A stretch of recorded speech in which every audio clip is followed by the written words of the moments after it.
എൻ്റെ അഭിപ്രായം തീർച്ചയായിട്ടും രാജിവെക്കണം. ഒരു നിമിഷം മുമ്പ് തന്നെ രാജിവെക്കണം എന്നുള്ളത് തന്നെയാണ് എൻ്റെ അഭിപ്രായം. ഒരിക്കലും പാർട്ടി കുറ്റാരോപിതരെ രക്ഷിക്കുന്ന സമീപനം സ്വീകരിക്കില്ല. ഒടുവിൽ രാഹുൽ മാങ്കൂട്ടത്തിലിനെ കോൺഗ്രസിൽ നിന്ന് സസ്പെൻഡ് ചെയ്തിരിക്കുന്നു. നിരവധി യുവതികൾ ലൈംഗികാരോപണം ഉന്നയിച്ചതിനെ തുടർന്ന് യൂത്ത് കോൺഗ്രസ് സംസ്ഥാന അധ്യക്ഷ സ്ഥാനത്ത് നിന്ന് രാഹുലിനെ ആദ്യം മാറ്റി. തുടർന്ന് MLA സ്ഥാനത്ത് നിന്ന് മാറ്റണമെന്ന് പാർട്ടിക്ക് അകത്തുനിന്നും പുറത്തുനിന്നും ആവശ്യം ശക്തമായെങ്കിലും അത് മുഖവിലക്കെടുക്കാതെ നടപടി സസ്പെൻഷനിൽ മാത്രം ഒതുക്കി. എന്തുകൊണ്ടാണ് അങ്ങനെ സംഭവിച്ചത് നോക്കാം. ഞാൻ യൂത്ത് കോൺഗ്രസ് സംസ്ഥാന പ്രസിഡന്റ് സ്ഥാനം രാജിവെക്കുകയാണ്.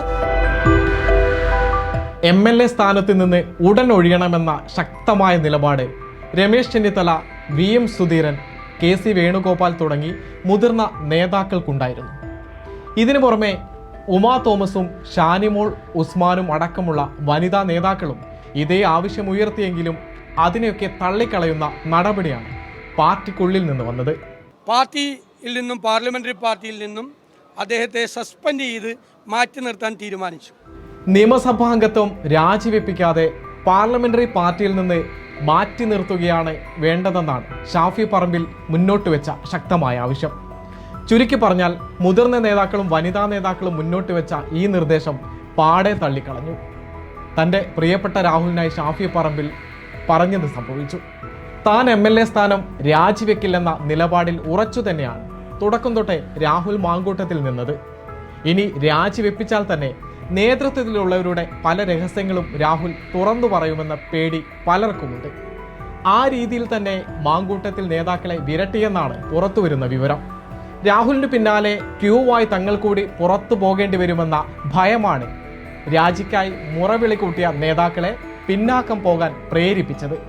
രാജിക്ക് രാഹുൽ തയ്യാറാകുന്നില്ലെങ്കിൽ കോൺഗ്രസ് നേതൃത്വത്തിന് തന്നെ പുറത്താക്കാമെന്നിരിക്കെയാണ് അങ്ങനെ സംഭവിക്കാത്തതിന്റെ കാരണങ്ങൾ ഇതോടെ വ്യക്തമായിരിക്കുന്നത്. കോൺഗ്രസിന്റെ പ്രാഥമിക അംഗത്വത്തിൽ നിന്ന് തന്നെ രാഹുലിനെ പുറത്താക്കണമെന്ന് നേതാക്കൾ തന്നെ പറഞ്ഞപ്പോൾ മറിച്ചു സംഭവിക്കാൻ കാരണം കോൺഗ്രസിലെ പവർ ഗ്രൂപ്പ് പ്രധാനി, പാർട്ടി വർക്കിംഗ് പ്രസിഡന്റ് ഷാഫി പറമ്പിലും രാഹുലും അടങ്ങുന്നവരാണെന്നത് വ്യക്തമായല്ലോ. ഇങ്ങനെയല്ലെങ്കിൽ ചെന്നിത്തല, സുധീരൻ, KC വേണുഗോപാൽ അടങ്ങുന്ന മുതിർന്ന നേതാക്കൾ കാഴ്ചക്കാരായി മാറില്ലെന്നത് ഉറപ്പാണ്.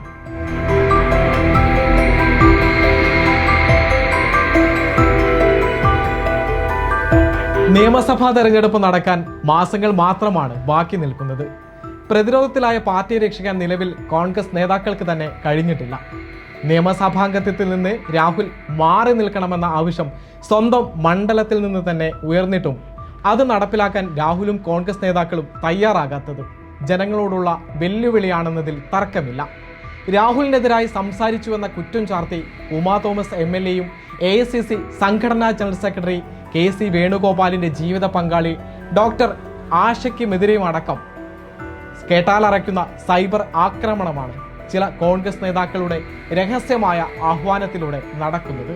രാഹുൽ നിരവധി സ്ത്രീകളെ ലൈംഗികമായി ചൂഷണം ചെയ്തെന്ന ആരോപണങ്ങൾ തുടർച്ചയായി വരുന്ന ഘട്ടത്തിലാണ് സൈബർ ഇടത്തിൽ സ്വന്തം ആളുകൾക്കെതിരെ തന്നെ സ്ത്രീത്വത്തെ അപമാനിക്കുന്ന തരത്തിലടക്കം ആക്രമണങ്ങൾ.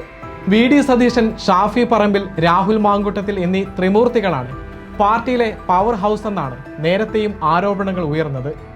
എന്നാൽ പൊതു സ്വീകാര്യത ലഭിക്കാനെന്ന മട്ടിൽ രാഹുലിനെതിരായ പ്രസ്താവനകൾ സതീശൻ ഈ വിഷയത്തിൽ നടത്തിയെങ്കിലും പാർട്ടിക്കുള്ളിൽ അദ്ദേഹത്തിന്റെ ചരടുവലികൾ അങ്ങനെയല്ലെന്നാണ് സൂചന. തന്റെ പദവി തെറിക്കാതിരിക്കാൻ പൊതു ആവശ്യങ്ങളും പൊതു ഇമേജും നോക്കാതെ ആ പവർ ഗ്രൂപ്പിൽ അങ്ങനെ തന്നെ ഇരിക്കുകയാണ് സതീശനും. മുഖ്യമന്ത്രിക്കൊപ്പായം തയ്പ്പിച്ചു വെച്ച സതീശൻ അടക്കമുള്ളവരുടെ കാൽച്ചുവട്ടിലെ മണ്ണൊലിച്ചു പോകുന്ന, അവർ എത്രത്തോളം ദുർബലരാണെന്ന് തെളിയിക്കുന്ന ചിത്രം കൂടിയാണ് ഈ സംഭവം ചൂണ്ടിക്കാട്ടുന്നത്.